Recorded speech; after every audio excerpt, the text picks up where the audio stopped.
Praise Lord good morning परमेश्वर आमान को आशीर्वाद करंतु मंगल करंतु दया करंतु अनुग्रह करंतु आज जो वाक्य परमेश्वर मोर हृदय देले मो विश्वास करे आपण मान को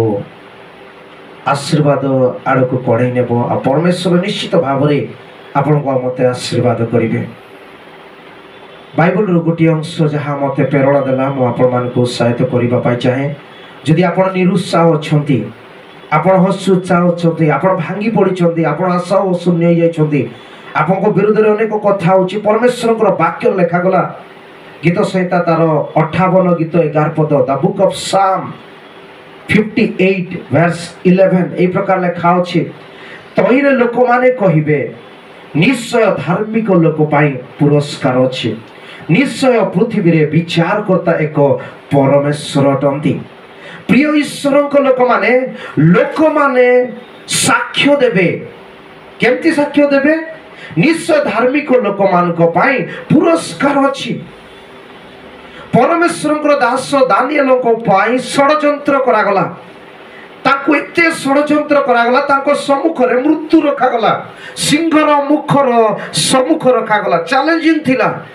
किंतु से ईश्वर को लोक थिबारु पृथकृत हेले सेपरेट हेले धार्मिक बोली थिबारु ईश्वर को निकट रे बोल्डली प्रार्थना कले साहस सहित प्रार्थना कले तार परिणत कोनला सिंहर मुख को नियागला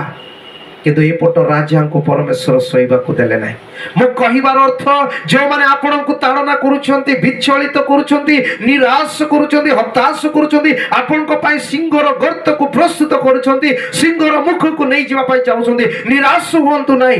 दानिएल को ठारो सिखंतु आंटू भांगी प्रार्थना करंतु जो ईश्वर उद्धार करिबा पाई सामर्थ्य परमेश्वर से आपण को उठेइबे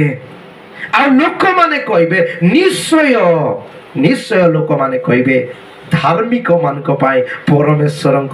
पुरस्कार अछि। जदि आपण माने दानिएल पुस्तक 6 अध्याय 18 पदरु आरंभ करि जिवे राजा अस्त व्यस्त आसी कहउछंती हे जीवित परमेश्वर दास दानिएल तुम परमेश्वर कोन सुरक्षा करिसंती। 21 पदरे दानिएल कहउछंती हे महाराज मो परमेश्वर चिरजीवी अटंती आउ से सामर्थ परमेश्वर। मो कहिबार तात्पर्य आज जदि आपण भांगी पड़िछंती प्रभु आई कथा आपण को कहउछंती निश्चय परमेश्वर आपनकर विचार करता न्यायदाता आशीर्वाद कर परमेश्वर आपण निराश होंतु नै भांगी पड़ंतु नै से ईश्वर को निकट प्रार्थना करंतु विजय परमेश्वर देबे। Victories belongs to God God will be bless you परमेश्वर आशीर्वाद